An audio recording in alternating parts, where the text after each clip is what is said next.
You're listening to Spare Notes. My name is Jonah. I write about music and I write fiction.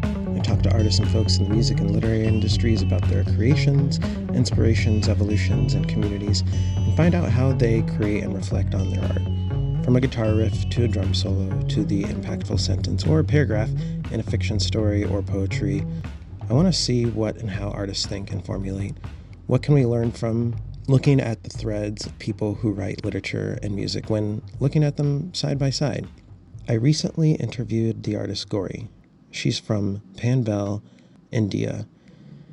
Because of the competition to play music in her hometown in Panvel, and the demand being for cover songs predominantly, she ended up becoming a nomadic musician. She's traveled and performed in Indonesia, Laos, Vietnam, Thailand, and a bunch of other different states in India as well.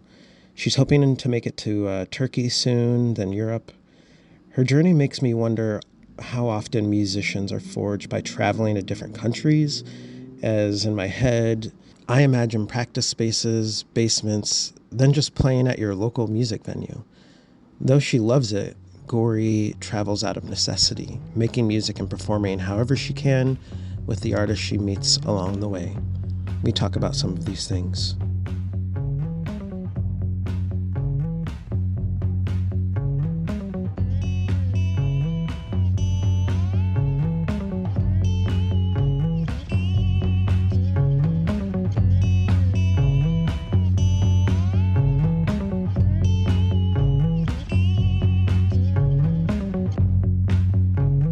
As we're in different time zones, what time is it where you're at, and how was your day, and what'd you get into? So today was kind of a good day because the weather was completely clear in the morning.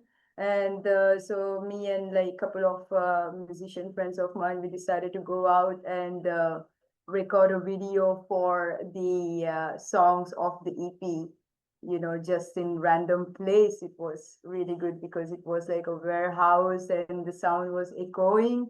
I guess like that added so much ambience around it, and it's 8 p.m. by the way. So It's 8 p.m. Okay. That's yeah. cool. So you didn't know, when you woke up, did you know you were going to be shooting a music video? Not really, because it was raining in the early morning, then it stopped, and we were like, okay, maybe we should hit the road, kind of find a place, and then we went, and by the time we got finished with the recording the video, the rain started. So yeah, I guess like that was a bit chaotic, but that's fine now. That's cool though. Yeah. What country and what city or town are you in right now? So I'm in India right now, and it's my hometown called Panvel. That's where I'm at right now, just getting few things done regarding my passport and stuff. Yeah, it's about to expire soon, so I have to be here. Why did I think because I was like, oh, I thought you were in Indonesia for some reason, or were you Yeah, recently? yeah, yeah, yeah, yeah, yeah, yeah. I just got back about like 3, 4 weeks ago. Yeah, 3 weeks, 3.5 weeks ago. And before that, I was just kind of touring a little bit around Southeast Asia. And they told me that you have to get back to your country before mid-April and mid-May. Decided to get back, to renew my passport. That's how long will that take you to renew your passport? Oh, I mean, like to be honest, things are a little bit slower here compared to other countries, I guess. But yeah, like when I got there, they told me that now you also have to change your name on your identity card and stuff. Oh no. So that took another 10 days, and I have received my identity cards with my new name now, which also includes my father's name. So that's going to be appearing on my passport again. So yeah, it's taking a little bit longer than I expected, to be honest.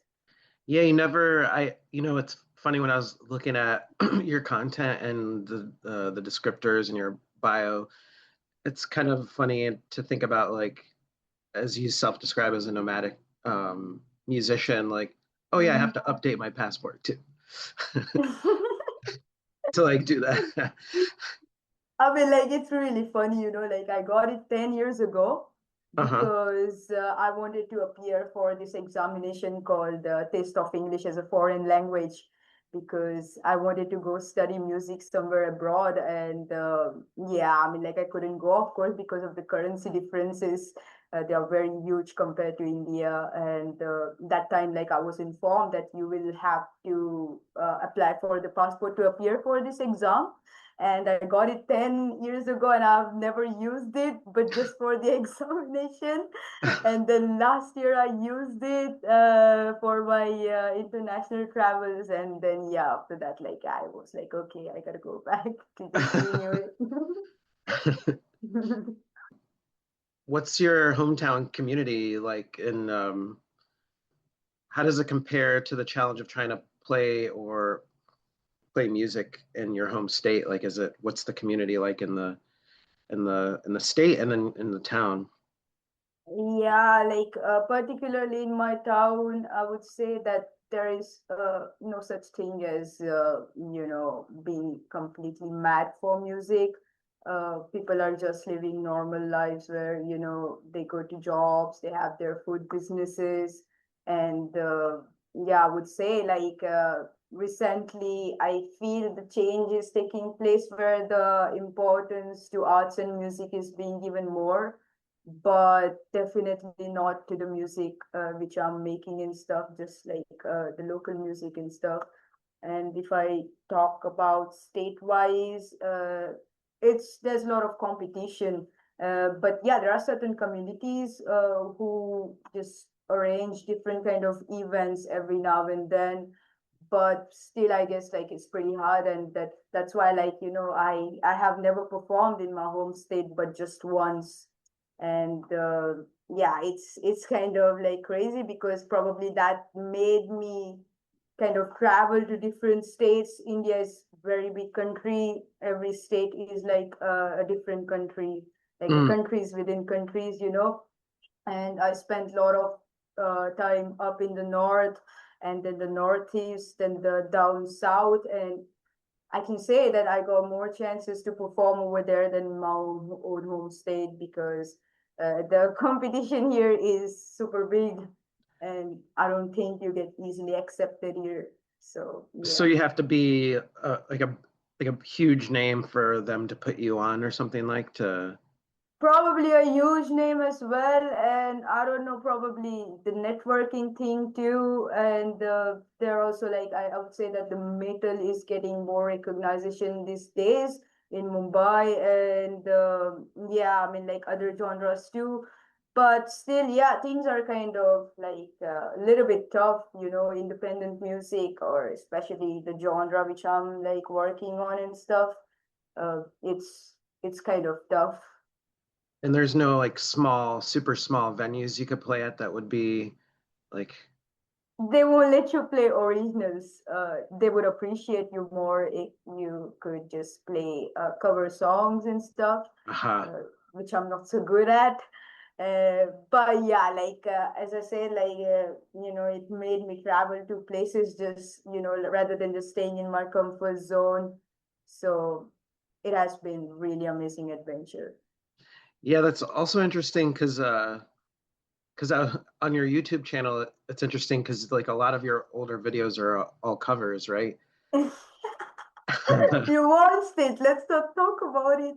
Oh, we don't have to talk about it, but I think it's still what because what I actually wanted to ask you about was like um what was your transition from like playing these covers to like playing a lot more of your own music, especially with that like from your hometown like covers where you want you to play covers. Now you're playing all these covers, and then you find yourself wanting to make more original music and transition away from that. So like, what was that transition like for you? I mean, like if I talk about my cover videos on my YouTube, I never really wanted to sing or anything as such. But the thing is, like, I would always enjoy listening to English music, Uh-huh. and the language that we speak here is completely different. So I don't know, like few of my friends would record me, and then they force me to kind of go ahead, record yourself, you're singing English songs. Uh-huh. that kind of stuff. We should put it out there, and yeah, put it out there. And yeah, I've been a listener of music ever since my childhood days. So, and that time I was just kind of like doing multiple things. I wanted to be a female cricket leader. I love playing cricket a lot. Not now really, but back then, yes.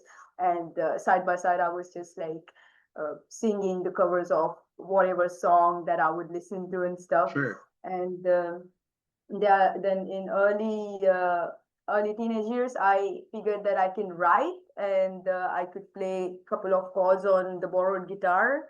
So that kind of gave me the direction to, just dig myself as a musician, not just someone who is, trying to do something that she's not supposed to do because that is completely horrible.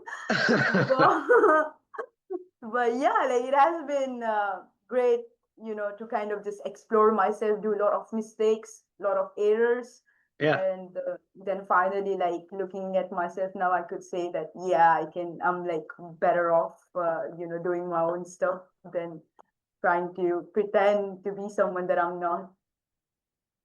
I mean, yeah, that's cool. Yeah, I guess I wondered if it was like a good springboard, even though you look at it and you're like, oh, why did I do that? I mean, But like the only reason I'm not taking them off YouTube, oh, sure. uh, it's because like, it just kind of makes me feel very much uncomfortable, and it sort of pushes me to put more time on my originals and kind Hmm, of blend them into the new style and stuff because my cover videos are like a constant reminder for me where I started and where I want to head now. So I guess it's a good thing and a bad thing. So, cool. I'm just keeping it.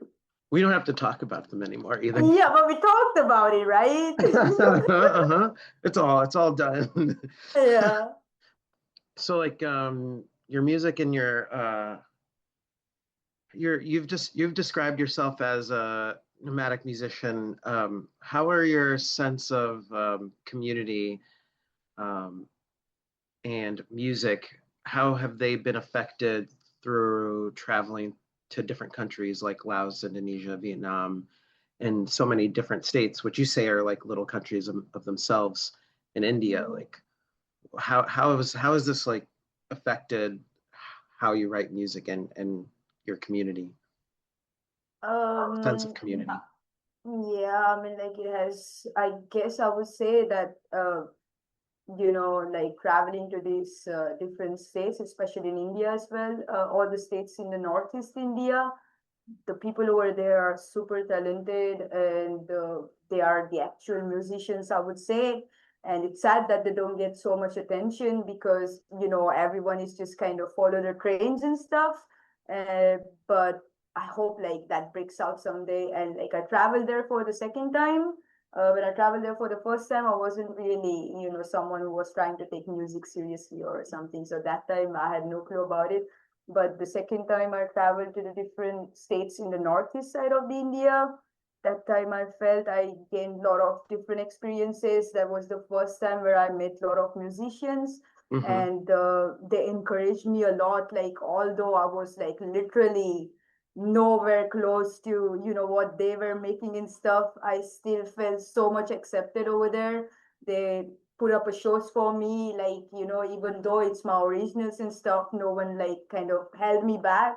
And everyone was super nice and friendly, they knew like she's coming from a different state and they know the music scene over here as well.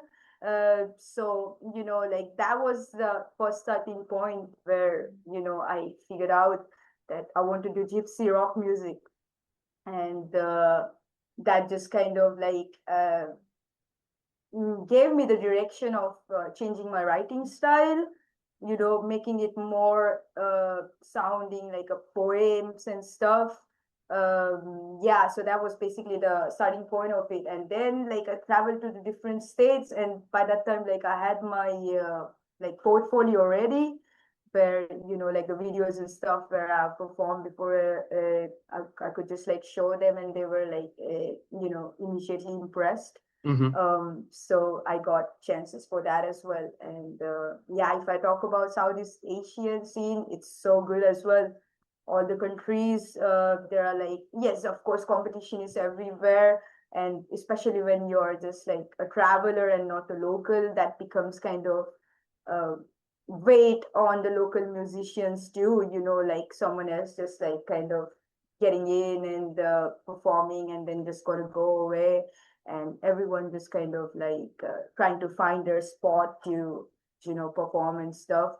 But like in Southeast Asia, in certain places I felt so welcomed, and the communities over there were something that I highly appreciate, because they give a warm welcome to the new genres, despite your style and stuff. Like, not everyone wants to listen to different music than what they have been listening for so long. So it just kind of makes things hard at the times. But, everywhere, like school, I performed in schools, wedding events and Hmm. stuff, small venues, cafes, and everyone just seemed to enjoy it and accept it, rather than just throwing it off.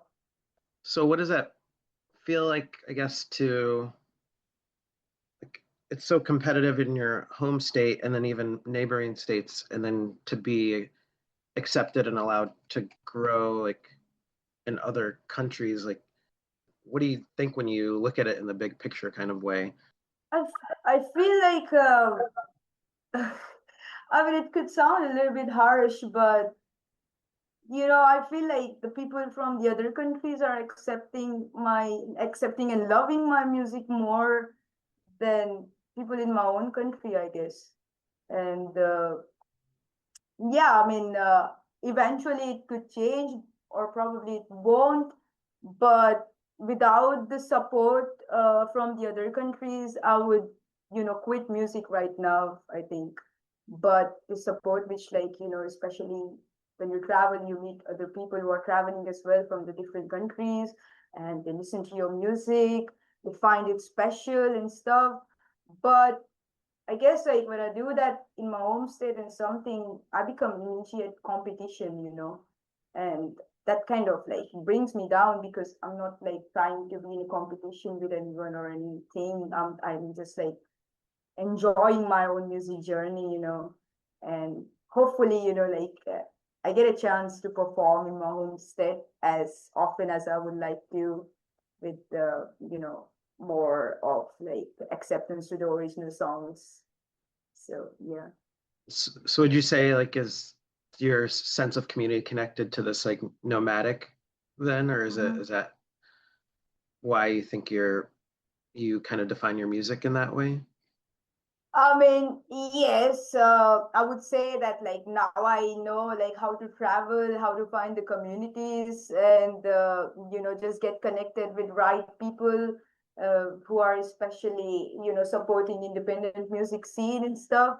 So I guess like it's getting wider and wider now, and I really want to do it in other countries too. So like that's my plan as well, to kind of travel a little bit more around different countries, probably hit the Middle East next, and see how's it like being there as a nomadic musician, and yeah, kind of find things.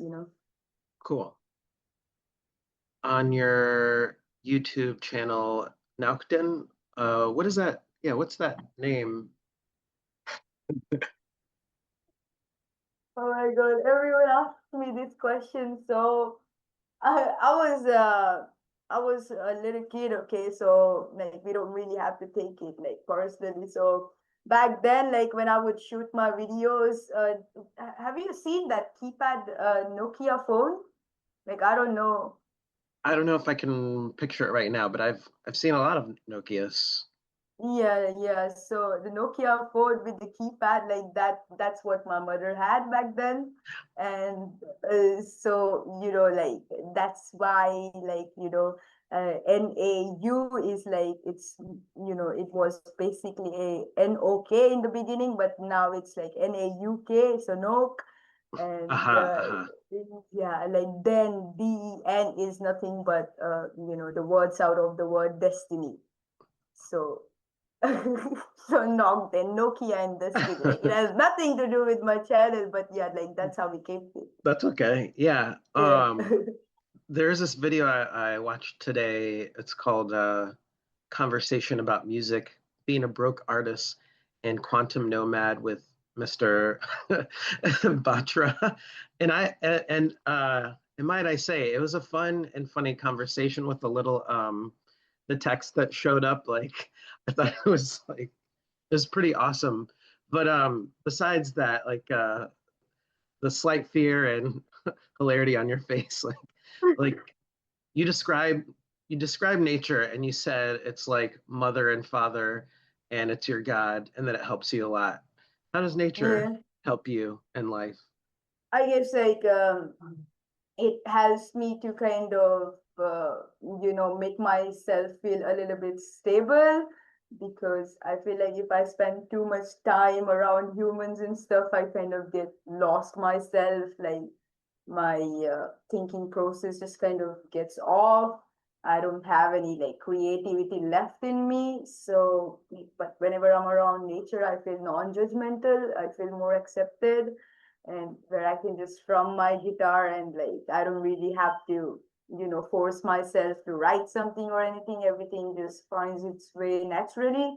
So I guess like nature is one of the sources of my creativity, which helps me, just write and be non-judgmental about any other things. Yeah. That's cool. Is it every it's like every time I mention the YouTube channel, you're like, oh, why'd you watch? Yeah, you have done a lot of research on my YouTube channel, it seems. Yeah, yeah, I mean there's I saw some things on Instagram, like some of the school, like you teaching some kids at schools and other things, but yeah, I mean you seem to post on there a lot, right? Like you post playing playing in nature too, right? Or Yeah. Yeah, it's an online school. But yeah, like they are on a break right now because all the kids from the United States, I guess, like they are about to get on a break too. sure. So yeah, not everyone is taking their classes regularly. So yeah, they're on a break right now. Oh yeah, and you post your music videos on there too, the ones on that channel. Yeah. Yeah. They need some sort of content where, a teacher is playing, so they asked me to, you know, give them a video of me playing. So yeah. Oh, really? That's geared a little bit more towards that. Yeah. They just like kind of take videos from different teachers just to showcase like teachers' talent, so that gets them more students. So yeah, that's how it works. Yeah, so it sounds like your channel is doing a lot of work. It's reminding you of your past. It's getting you some work, and Yeah. you're putting out some music videos, like Yeah. like the ones you're talking about shooting today too. Yeah. Tell me about the Shine Unique video. I thought it was interesting how it was in black and white, and I was wondering about like what were the choices made to to shoot the kind of scenes that you're shooting in that. I mean, like, to be honest, I didn't really know what to put out there for Shine Unique music video, and I thought it was just gonna be, me and the guy who produced that song, Atharva. It's one of my first musician friend in my hometown.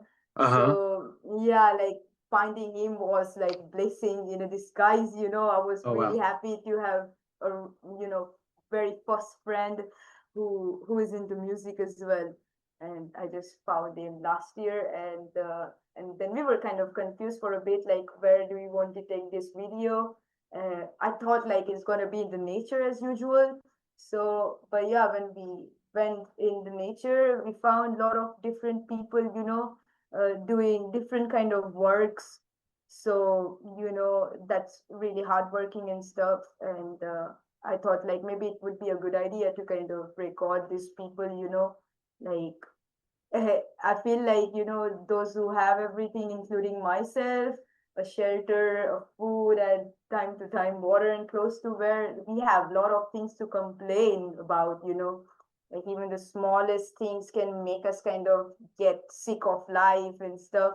Yeah. But on the other hand, like there are so many people like this everywhere around the world who are just, willing to do anything to just get time to time food and still live happily without any complaints. So I thought that would be the best thing to kind of, get into the shots.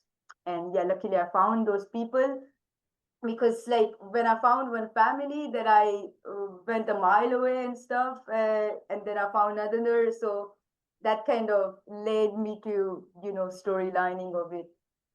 So it was nice experience, yeah, That's cool. It's yeah, a really pretty video. Tell me about your EP coming up. Like you got an EP coming out, is it June? yeah, June 8th. Okay, cool. How are you feeling about it? Are you nervous? Are you excited? Like what's and then because I was trying to find like, is this the first like full, like it's not a single like that you've put together? Yeah, I mean, like two singles are out already. It's called Rather Be a Tree and Repeat It, Yeah. uh, of the EP. And yeah, I mean, like I'm really excited about this EP.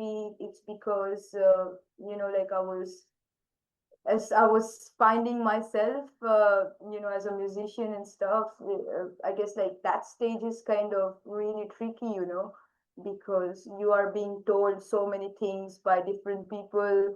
Like you have to be good at this, be good at that, and that just kind of like made me feel like, okay, I have to learn everything from producing to mixing and mastering because back then I never knew all these terms, Yeah. and I thought like yeah maybe I can give this EP uh, a sound like myself, how I wanted all my songs to sound like. And then I started messing up with DAW and stuff. uh, yeah, so I have made a lot of mistakes, I wouldn't say no, but I guess like I have realized that it absolutely sucks to be everything, to be perfect in everything, and you just have to wait until kind of you're meeting right people because for my upcoming album, like I'm working with a really amazing producer and he just has a complete knowledge of it. So he knows where to take those songs. So yeah, I guess like I don't really have to be good at everything now. But yeah, for this EP, like I have proved like, yeah, okay, I can do at least this now. So it has been really good times producing that one. How's the producer helping out? Like how are they like helping you find the contours of the EP? I mean, like for the EP, I have sent it to, just for the mixing and stuff, to different producers actually, and they liked it a lot. They really love like the overall composition and arrangement, and they have said like it has potential.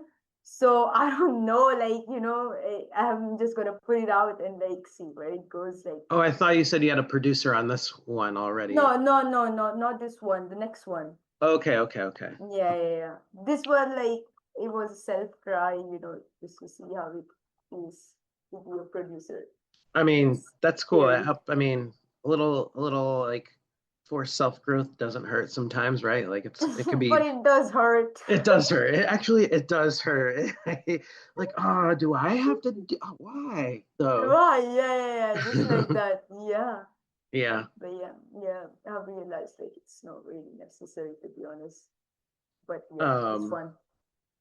where once you get your passport situated again, like how long are you gonna leave for? And where do you know where you're gonna go?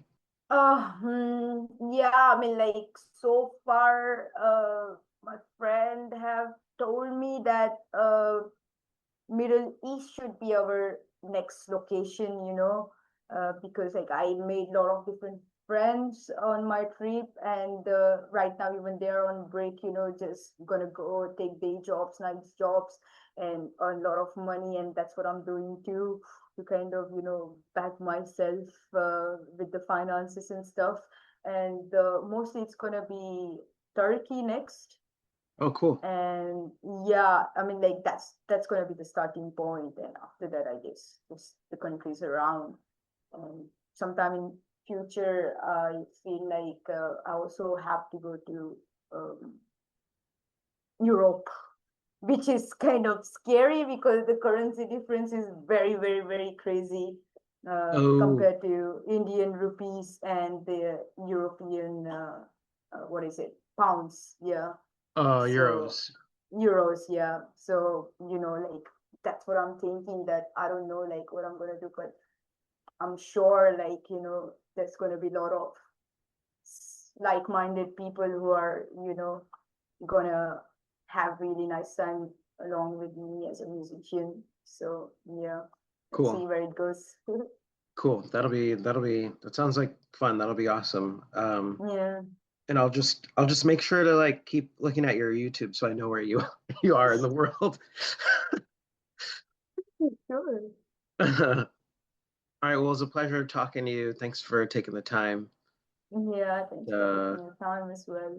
and keep going, keep writing. Like I like how you're just you're like in love with music and you're playing it and you're playing with different musicians and in different Yeah, places and you're kind of just letting it take you wherever it wants to go or you want to go like really naturally. I respect that. I appreciate it.